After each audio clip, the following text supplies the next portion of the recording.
Bonjour à toutes et à tous, bienvenue dans cette nouvelle vidéo. Avant qu'on ne débute, il y a une annonce importante. Je vous en ai déjà parlé quelques fois, la chaîne Le Cogiteur est officiellement lancée, donc normalement, au moment où je fais cette vidéo et cette intro, il y a déjà au moins une vidéo disponible sur la chaîne, et il y en a peut-être deux même. Tout ça pour vous dire que si ça vous intéresse, vous pouvez aller jeter un œil à la chaîne Le Cogiteur tout simplement. C'est une chaîne qui est totalement différente de celle-ci, je vous préviens. D'une part par les sujets qui y sont abordés, où ce sont plutôt des sujets insolites, il y a des petites histoires aussi de survivants par exemple, ou des événements qui se sont passés dans le monde entier et qui sont un peu surprenants, et le ton également qui est employé dans ces vidéos est différent puisque on est plus sur quelque chose de léger, voire humoristique. Alors c'est pas principalement de l'humour, mais on rigole un peu. Clairement, ce n'est pas de la narration et ça n'a rien à voir avec le true crime, mais si ça vous intéresse, le format est beaucoup plus court aussi. Je vous invite à y aller, à vous abonner et à regarder les vidéos, ça aidera énormément au début et j'espère que ça vous plaira et si c'est pas le cas, bah tant pis, vous pouvez toujours rester ici. Donc un grand merci d'avance à ceux qui iront jeter un œil pour cette nouvelle aventure avec une chaîne qui sera aussi régulière. En attendant, nous, on peut commencer l'histoire, c'est parti.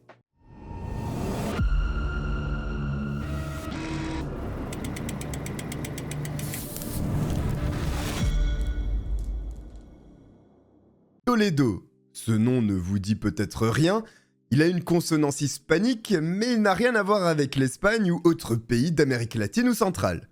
Il s'agit en réalité de la 4e plus grande ville de l'État d'Ohio, derrière Cleveland, Columbus et Cincinnati. En 2009, c'est là-bas que vit Lisa Straub, une jeune femme de 18 ans heureuse, mais dont le bonheur s'apprête à se décupler encore, puisqu'au cours de l'été, elle rencontre un garçon nommé Johnny Clark, qui lui a 19 ans. Si je parle de bonheur, c'est parce que l'amour qu'ils éprouvent l'un envers l'autre ne fait que s'amplifier au fil des jours, des mois, puis des années qui s'écoulent. Voici 2 ans qu'ils sont inséparables depuis leur première rencontre, qui fut un véritable coup de foudre. Si bien qu'ils ont franchi plusieurs étapes importantes dans leur vie de couple. La dernière en date est celle de la cohabitation avec un appartement qu'ils ont loué durant plusieurs mois, toujours dans la ville de Toledo. Simplement, il n'est pas évident de cumuler les études, un travail, ainsi que les différents coûts financiers que cela engendre. C'est la raison qui pousse Lisa, à contre-cœur, à retourner vivre dans la maison de ses parents, Marie et Jeff, dans le village de Holland, accolé à la ville de Toledo. Hormis ce petit contretemps, le plan de vie du couple se déroule parfaitement. Lisa travaille à temps partiel dans l'un des restaurants de la chaîne TGI Fridays, en consacrant le reste de son temps libre à ses études universitaires. Johnny, quant à lui, continue son apprentissage afin de devenir le barbier le plus compétent possible. À terme, ils espèrent bien pouvoir se retrouver sous le même toit à nouveau. En réalité, ils n'auront pas à attendre si longtemps. Les parents de Lisa voient bien la déception que cela a été pour leur fille de revenir au foyer familial. Alors, en toute fin d'année 2010, ils proposent à Johnny d'emménager avec eux, ce que le jeune homme accepte. En plus de cet amour, il y a de l'amitié. Lisa et Johnny ont un large cercle d'amis avec qui ils passent énormément de temps. Il faut dire que le caractère particulièrement agréable de ces deux personnes permet de créer des liens amicaux assez aisément. Voici le tableau presque sans accroc de Johnny et Lisa, qui semblent avoir tout l'avenir devant eux. Même s'ils ne disposent pas de leur propre logement, à la fin du mois de janvier 2011, le couple va à nouveau goûter à l'autonomie. Les parents de Lisa laissant la maison entre ses mains et celle de son petit ami pour profiter d'une croisière qui les emmènera à Porto Rico et qu'ils attendent avec impatience depuis des mois. Le dimanche 30 janvier 2011, Lisa et Johnny préparent la soirée qu'ils souhaitent passer avec des amis. Seulement, avant, Lisa doit d'abord honorer son service du soir au restaurant. Elle n'est donc libre qu'à partir de 22 h. Il est prévu que Johnny la récupère directement au restaurant pour la ramener à la maison. Ensuite, il doit chercher Tiffany Williams et Zachary Burkett, 2 amis qui vivent ensemble et qu'ils ont invités chez eux pour une soirée billard. Vers 22h40, Johnny appelle Tiffany pour la prévenir qu'il s'apprête à prendre la route, et donc il sera bientôt chez elle. Tiffany acquiesce, mais rapidement se souvient qu'elle a oublié d'acheter des cigarettes. Aussitôt, elle rappelle Johnny, environ 1 ou 2 minutes après l'appel initial, pour lui signaler. Le jeune homme décroche, mais ne dit rien. Elle entend finalement sa voix, mais manifestement, il ne s'adresse pas à elle directement. Johnny répète environ 3 fois « Qu'est-ce que tu fais ?»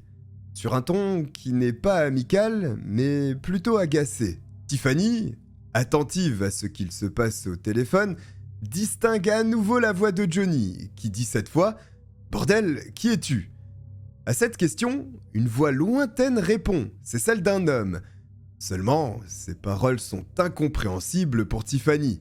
Johnny a décroché, pourtant, il ne semble pas s'intéresser à son téléphone ni à Tiffany qui l'entend une dernière fois dire « Qu'est-ce que tu fais ?» avant que la communication ne coupe. Évidemment, suite à ce curieux épisode, Tiffany rappelle Johnny, qui ignore ses coups de fil. Elle envoie donc des messages, aucune réponse.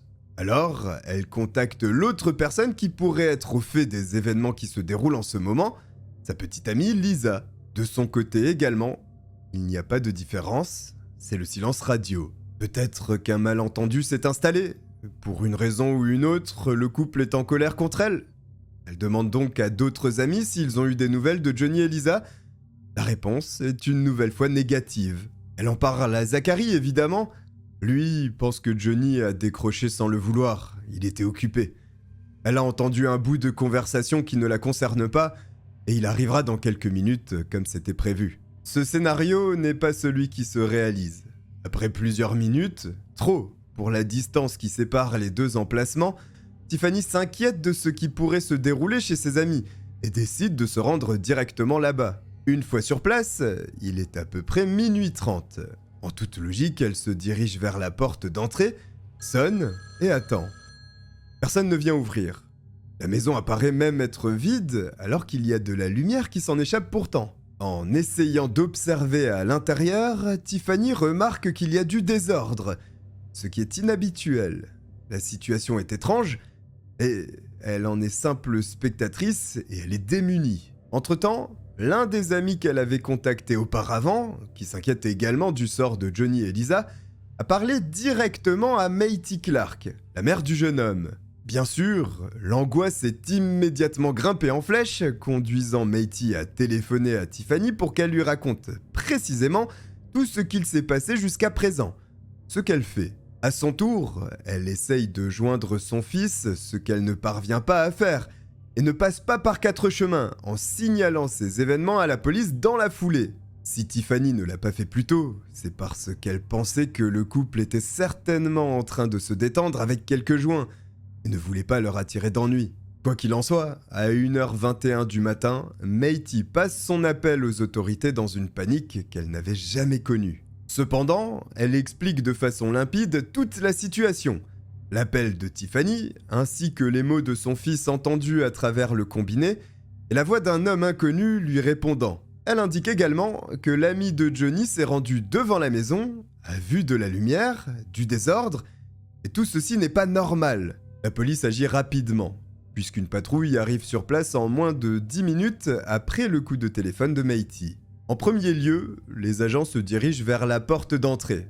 Durant ce court chemin, ils observent autour d'eux parce que c'est une nuit d'hiver où il a beaucoup neigé. Peut-être qu'il y a des empreintes de pas suspectes, mais ils n'en remarquent aucune. En approchant de la porte, ils regardent l'état de la maison. Depuis l'extérieur, tout paraît normal. Il n'y a pas de fenêtre brisée, les rideaux sont tirés comme ils devraient l'être en pleine nuit, et aucun débris ne jonche le sol. Les agents sur place ne sont pas convaincus qu'il y ait réellement une situation dangereuse. Cela a certainement été exagéré. Une dizaine de minutes s'écoulent, et sans le moindre indice d'événement inquiétant, les policiers finalement quittent les lieux.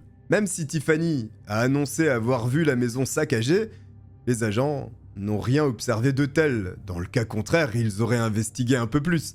Mais ils sont partis, ce qui déplaît fortement à Matey. Cette dernière, d'ailleurs, n'est pas prête à accepter une telle chose. La situation est trop étrange. Comment Tiffany aurait-elle pu voir un désordre et pas les forces de l'ordre? Pourquoi toute cette histoire n'est arrivée aux oreilles des parents que 2 heures après les incidents? Matey suppose que Tiffany ne voulait pas simplement couvrir Lisa et Johnny. Elle en sait certainement plus. C'est pourquoi elle se rend avec son époux, John, à la maison familiale des Straub. Durant le trajet, elle contacte à nouveau la police en expliquant que la disparition n'est pas normale. Il y a cette fille qui a attendu bien longtemps avant de prévenir qui que ce soit et insiste pour que des policiers reviennent sur place parce qu'aucun proche n'est capable de joindre ni Johnny ni Lisa. Alors qu'elle arrive au niveau de la maison des Straub, Beatty est toujours pendue au téléphone avec la police.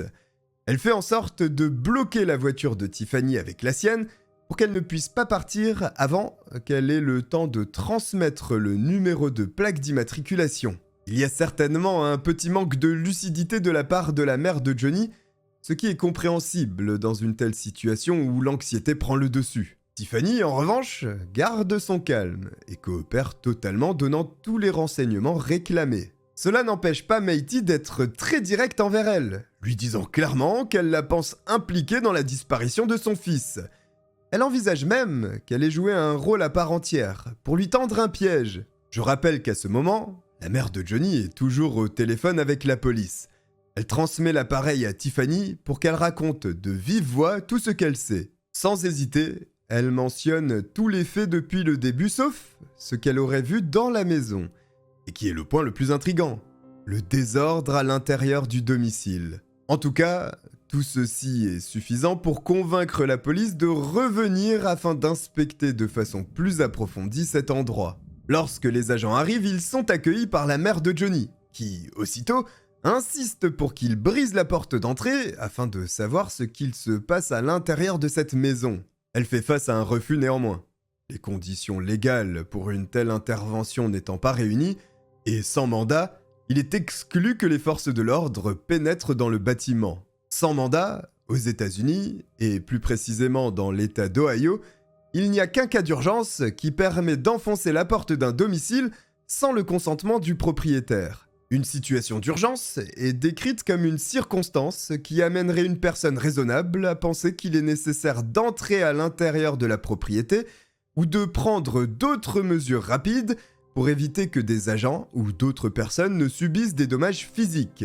Comprenez par là que même une maison en désordre n'est pas un motif suffisant pour une qualification de situation d'urgence. Heureusement d'ailleurs, sinon la police passerait tout son temps chez moi. Il faut un élément grave, comme observer du sang par exemple. En l'occurrence, les agents estiment que ce n'est pas le cas. En revanche, ils prennent beaucoup plus de temps pour examiner la propriété depuis l'extérieur. Ils s'attardent sur tous les accès qui auraient permis d'entrer par effraction dans le logement, mais il n'y a aucune trace, aucun indice démontrant l'utilisation de la force pour s'introduire dans la maison. La neige ne révèle rien d'anormal. Le silence à l'intérieur de la maison finit de persuader les policiers après 30 minutes de recherche qu'il n'y a rien de plus à faire ici et s'en vont.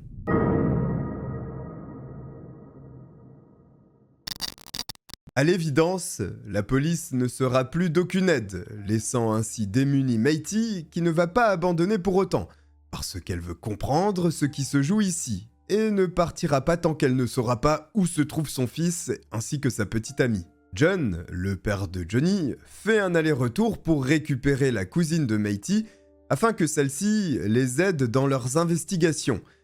Ils font le tour de la propriété comme les policiers l'ont fait, mais avec un objectif différent. Tandis que les agents cherchaient des traces d'effraction, la famille Clark tente d'observer à l'intérieur du logement.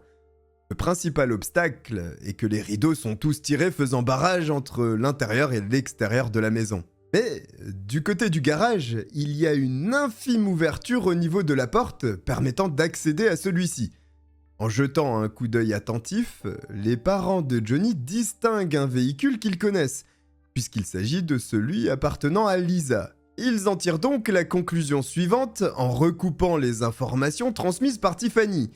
Le couple est nécessairement à l'intérieur de la maison puisque c'est ce véhicule qui aurait dû servir pour récupérer leurs amis et que Johnny avait annoncé partir bientôt. Si c'est vrai, alors la situation est hautement inquiétante dans la mesure où personne ne répond aux tentatives de communication de la famille. Ensemble, ils continuent d'analyser la maison pour trouver un point de vue qui permettrait d'enfin voir à l'intérieur, mais tout est obstrué par les rideaux. Cependant, quelque chose d'intéressant est remarqué par John, le père. Les bandelettes des stores de la cuisine sont orientées vers le bas et non vers le haut, ce qui fait une grande différence. Parce que dans le premier cas, il est possible, avec un angle plongeant, d'observer à l'intérieur de la maison, ce qui, dans le second cas, est possible également, mais avec un angle montant, ce qui ne permettrait d'avoir qu'une vision en direction du plafond. Le problème qui se dresse est qu'il faut être assez haut pour bénéficier de cette vue plongeante. Alors, John indique à la cousine qu'il va la hisser aussi haut que possible pour qu'elle regarde dans la maison en essayant d'obtenir de plus amples informations. Il s'exécute, réussissant à la placer à une hauteur suffisante pour qu'elle voie à l'intérieur d'une pièce qui est la cuisine. Elle observe attentivement, remarque quelque chose.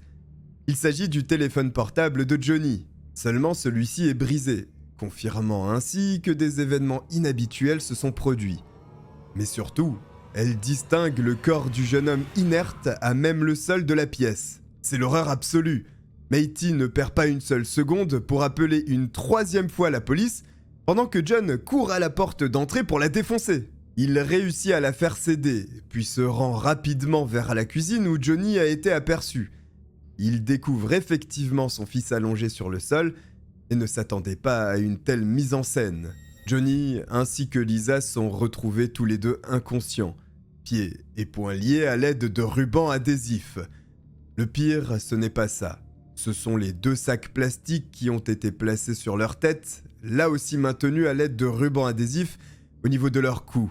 John se précipite vers son fils, il déchire le sac qui recouvre son visage et l'empêche de respirer.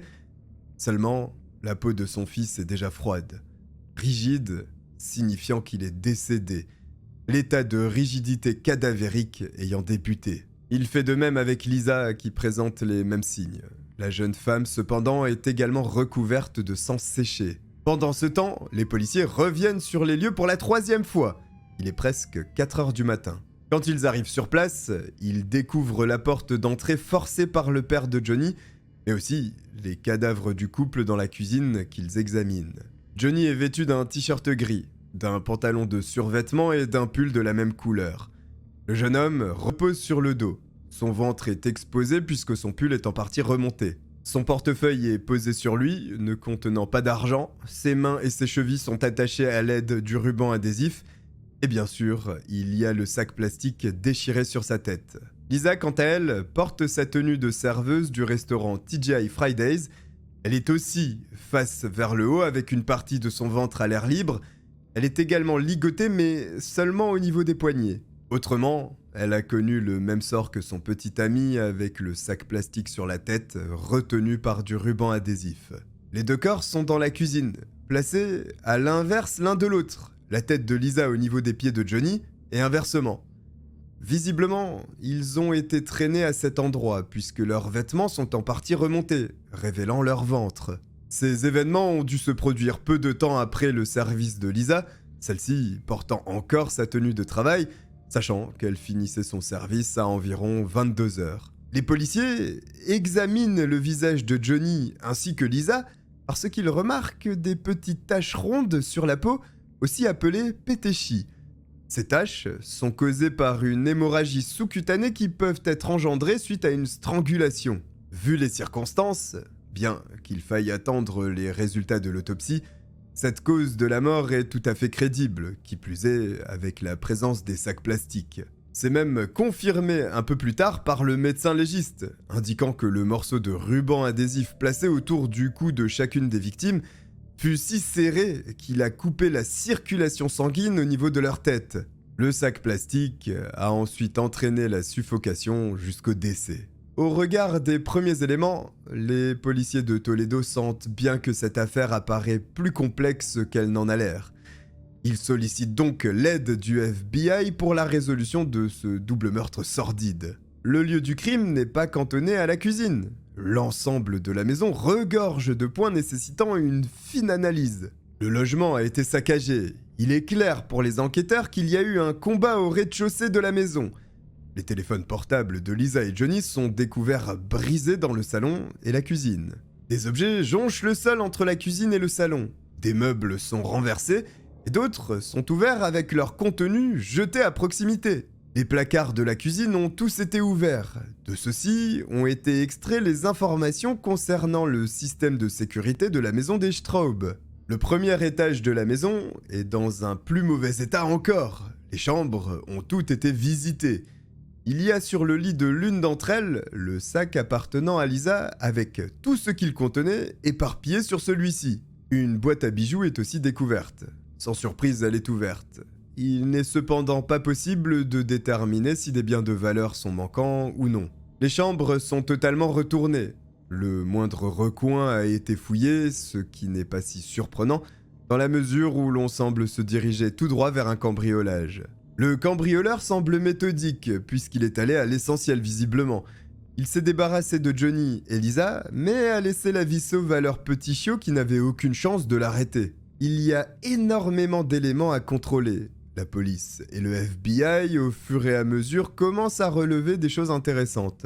La porte, qui sépare le garage de l'espace de vie, et notamment la cuisine, a été forcée. Les enquêteurs estiment que c'est par cet accès que le cambrioleur est entré. Seul moyen d'expliquer l'absence de traces de pas dans la neige lorsque les agents sont venus vérifier la première fois et la deuxième fois. Effectivement, pour atteindre la porte d'entrée, tout comme la porte de garage, il faut marcher sur les allées bétonnées de la maison qui n'étaient pas enneigées à ce moment. Proche de cette porte séparant le garage du reste de la maison, un mégot isolé dans un coin est ramassé parce qu'il semblerait étrange qu'il appartienne à quelqu'un vivant dans cette maison.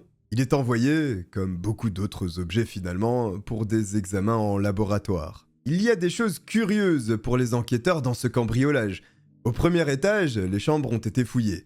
Dans l'une d'entre elles, il y a une trappe qui mène au grenier. Simplement, elle est dissimulée derrière une commode. Cette commode a été déplacée pour accéder au grenier, comme si le voleur savait qu'elle se trouvait là.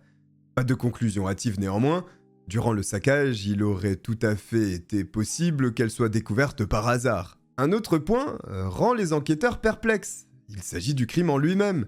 Sur l'un des comptoirs de la cuisine, il y a un bloc à couteau duquel il en manque 2. Ils sont retrouvés facilement dans la cuisine, là où les corps de Lisa et Johnny ont été déposés. Pourquoi le tueur, alors qu'il aurait pu utiliser un couteau, se serait embêté à ligoter le couple puis à leur placer sur la tête des sacs plastiques, tout en sachant que le résultat serait similaire, ils mourront. Aucune des dépouilles n'a la moindre coupure. Les couteaux ne comportent pas de traces de sang, ils n'ont donc pas été utilisés. Tuer quelqu'un est un acte horrible. Il y a cependant des degrés de cruauté différents dans la mort. La police conclut 2 choses avec les indices en sa possession. La première est qu'il n'y a certainement pas qu'une seule personne impliquée, parce que ligoter 2 personnes sans qu'elles ne vous mettent en difficulté n'est pas chose aisée. Et comme il y a des traces de lutte dans la maison, il serait surprenant qu'un seul individu soit le tueur. Il y a donc au moins 2 personnes ayant participé à ce double meurtre. La seconde conclusion de la police est que les auteurs de ces meurtres sont certainement des proches. En tout cas, des gens connaissant Lisa et Johnny, ayant une haine certaine à leur égard pour les faire mourir d'une telle manière. Bien sûr, une autre hypothèse, qui n'est pas moins probable, serait celle d'un cambriolage ayant mal tourné avec des individus extrêmement violents. Mais tout ceci n'est qu'hypothèse pour le moment, et l'enquête n'en est encore qu'à ses balbutiements.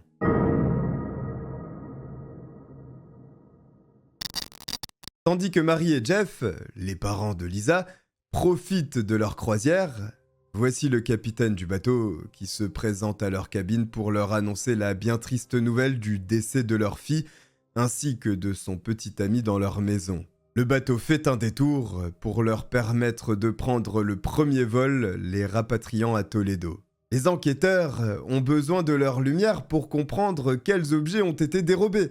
Et s'il y en a qui ne leur appartiennent pas, peut-être. L'annonce que font les parents de Lisa aux policiers et aux agents du FBI les surprend fortement, parce qu'ils expliquent que rien n'est manquant. Seuls 2 billets de 20 $ ont disparu d'un pot contenant de la monnaie. Voici qui est étrange pour un cambriolage. Tout ceci ne serait-il qu'une mise en scène ? Impossible à savoir. Cela ne fait qu'augmenter le brouillard autour de cette affaire de plus en plus bizarre. Comme l'hypothèse du cambriolage devient de plus en plus incertaine, Les autorités décident de se concentrer sur les proches du couple. Leur investigation les conduit auprès de l'ex-petite amie de Johnny, Alexandra Cousineau. Il s'avère que tous les deux n'avaient pas la meilleure entente ces derniers temps. Il y a même une querelle qui dure depuis plusieurs mois à présent. En novembre de l'année précédente, presque 3 mois avant les meurtres, Alexandra est convaincue par Johnny d'acheter sa voiture et ils tombent d'accord sur le prix de 1500 $. Elle prend son temps avant l'achat, n'étant pas dans l'urgence, ce qui semble être le cas en revanche de Johnny, qui insiste pour que la vente se fasse rapidement. Alexandra ne cède pas immédiatement. Johnny continue d'exercer une pression sur son ancienne petite amie, qui craque et lui dit qu'elle ne peut lui faire un paiement qu'en 2 fois, ce qu'il accepte. Oui, mais voilà, il semblerait que la voiture de Johnny ne soit pas en si bon état que ça. Une roue ne tenant plus doit être changée, et cela a un coût. Si bien qu'Alexandra refuse de payer les 750 $ restants. Voici l'objet de leur litige. Il y a de violentes disputes à ce propos. Alexandra aurait même menacé Lisa également. Finalement, toute cette histoire est réglée par l'intervention du père de Johnny qui récupère la voiture chez Alexandra. Cet échange est intéressant pour la police, parce qu'Alexandra indique que Johnny faisait face à de nombreuses dettes, et que les personnes qui ont assassiné le couple pourraient avoir un lien avec ses problèmes d'argent. Une théorie intéressante, qui apporte un nouvel angle d'attaque à l'enquête d'ailleurs.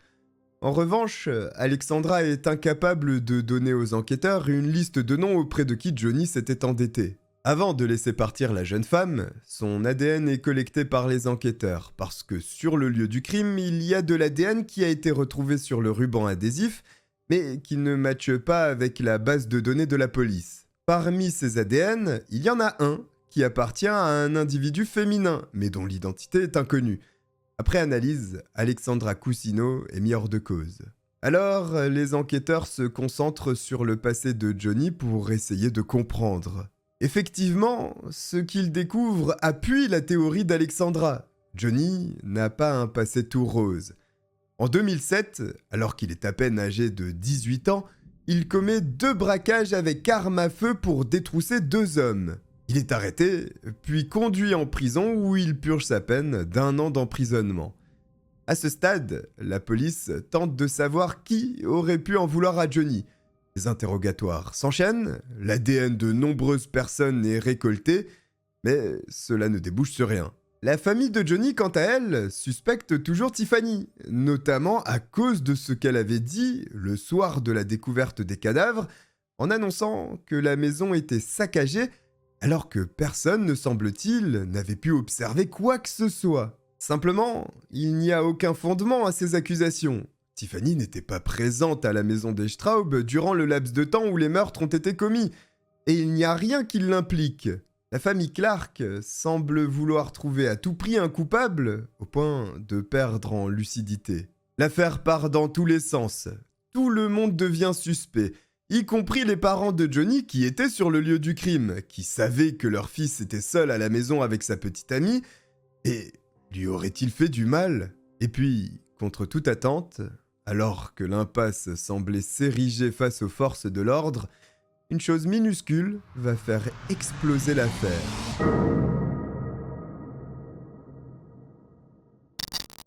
En septembre 2011, 8 mois après les meurtres horribles survenus dans la maison de la famille Straub, les enquêteurs reçoivent les derniers résultats ADN de tous les objets collectés durant les recherches dans la maison. La lumière survient d'une toute petite chose, d'un détail que personne n'attendait, un mégot de cigarette. Celui qui avait été retrouvé proche de la porte reliant le garage à l'intérieur de la maison.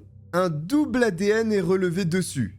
Il s'agit de celui de Samuel Williams ainsi que son meilleur ami, Cameo Petaway. Les familles de Johnny et Lisa sont abasourdies lorsqu'on leur annonce les noms des suspects, parce que personne n'a jamais entendu parler d'eux, ignorant tout à fait leur existence jusqu'à présent. Samuel Williams est donc aussitôt interpellé et conduit au poste de police pour un interrogatoire et justifier la présence de son ADN dans une maison où 2 meurtres ont été commis. La police s'est préparée à cet interrogatoire puisque manifestement l'homme qui se trouve en face d'eux n'a pas affaire aux autorités pour la première fois.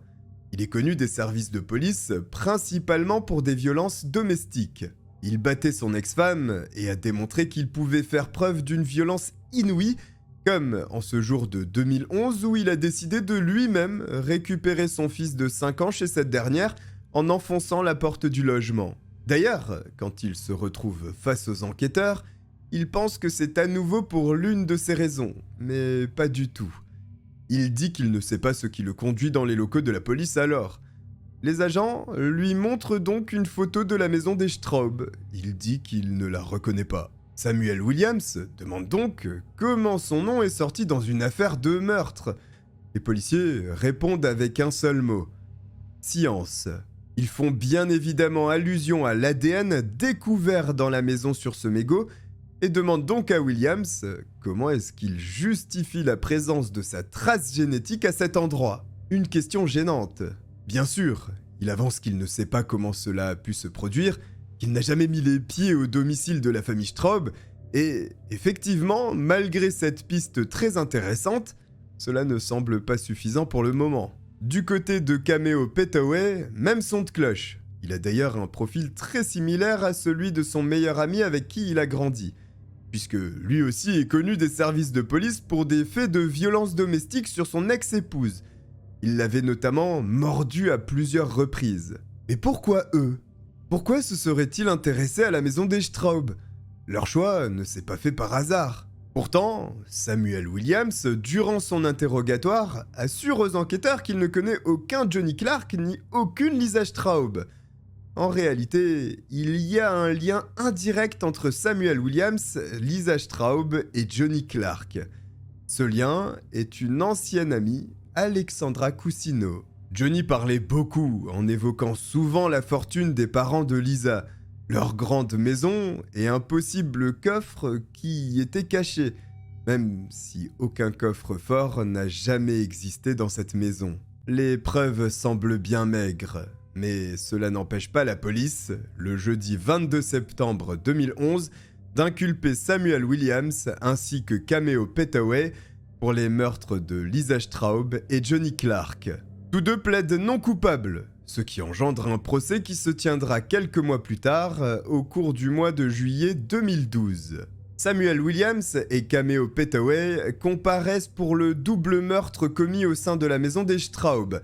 Ils sont jugés séparément. Pour l'accusation, le mobile de ce crime est l'argent. Le procureur expose la théorie qui aurait conduit au drame.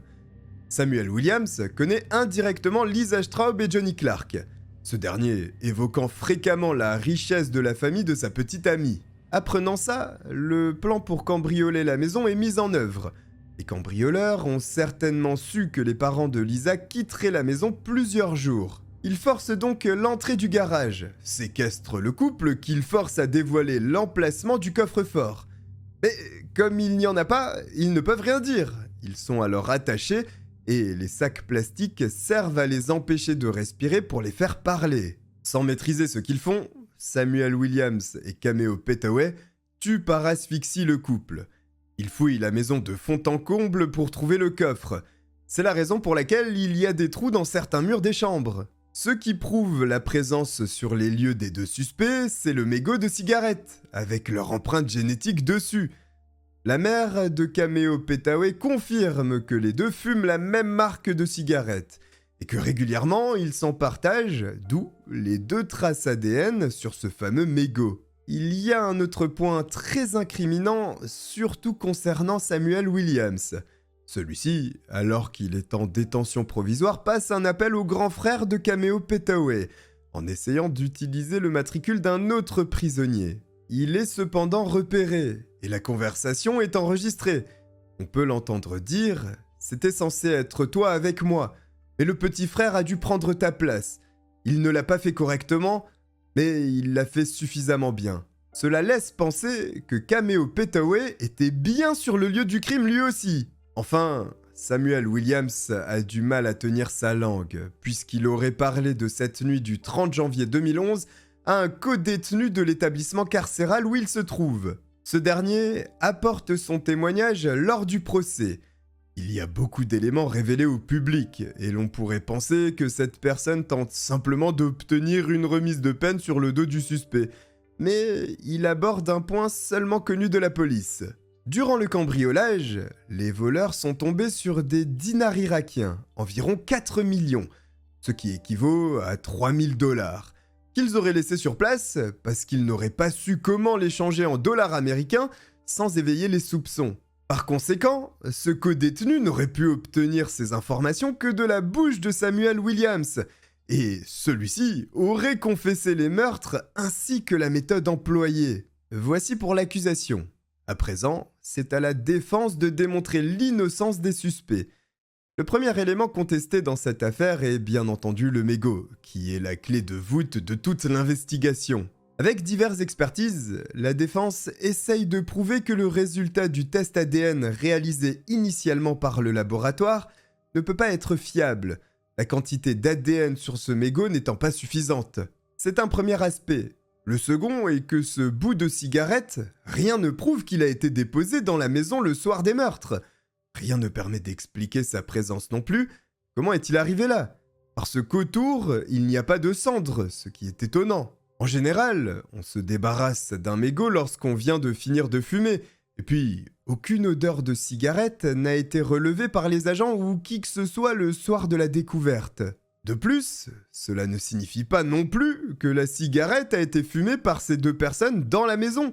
L'un d'entre eux a très bien pu garder un bout de cette cigarette pour la fumer plus tard. Et puis, certes, il y a ce mégot. Mais si les deux suspects s'étaient réellement retrouvés dans cette maison, comment expliquer qu'il n'y ait que leur ADN sur ce mégot dont il est impossible de démontrer la provenance, et non sur les morceaux de ruban adhésif où il en a été découvert sans que l'on puisse faire de recoupement? Leur empreinte génétique n'a été retrouvée nulle part ailleurs dans la maison, ce qui laisse planer le doute selon la défense. Ce doute est si grand, dans le cas de Cameo Petaway, que le juge finit par rendre un non-lieu, estimant qu'il n'y a aucun élément direct et suffisamment probant afin de démontrer l'implication de cette personne, et il ressort libre du tribunal. Ce n'est pas la même musique en revanche s'agissant de Samuel Williams. 2 jours plus tard, le verdict tombe, et le jury populaire le reconnaît coupable du double meurtre de Lisa Straub et Johnny Clark. La peine de mort est en jeu. Le juge annonce la sentence. Samuel Williams est condamné à la prison à vie sans possibilité de libération conditionnelle. Seulement l'histoire ne s'arrête pas avec cette condamnation, parce qu'une seule personne n'a pu commettre ce crime horrible. Samuel Williams ne parle pas, ce qui engendre une certaine colère chez les parents de Johnny qui sentent que la justice n'a pas été totalement rendue. Ils ont dans le collimateur une personne en particulier, Tiffany, qu'ils pensent impliquée d'une manière ou d'une autre. Si la justice américaine ne se charge pas de son cas, Matey et John décident de venger leur fils eux-mêmes. Avec l'aide d'un shérif de Toledo, ils obtiennent les informations suffisantes pour savoir où et quand trouver la jeune femme. John localise la trace de Tiffany et lui tire dessus. Par chance, il la manque. En revanche, la justice ne laissera pas passer cette vengeance. Matey Clark est condamné pour la tentative de meurtre à 2 ans d'emprisonnement. John Clark à 4 ans, et le shérif pareil. Pire, on apprendra plus tard que le témoin, le codétenu dont les paroles ont certainement contribué à envoyer en prison Samuel Williams, aurait eu vent des dinars irakiens à travers la presse. Contrairement à ce que pensaient les enquêteurs, cet élément était bien sorti dans les médias, ce qui laisse encore plus de doutes planer au-dessus d'une affaire véritablement sordide. N'hésitez pas à donner votre opinion en commentaire si vous en avez une, et si vous avez apprécié que je vous raconte cette affaire, n'hésitez pas à vous abonner en activant la cloche et à me suivre sur les réseaux sociaux disponibles en description. Je vous remercie de m'avoir regardé, je vous dis à très bientôt. Bye.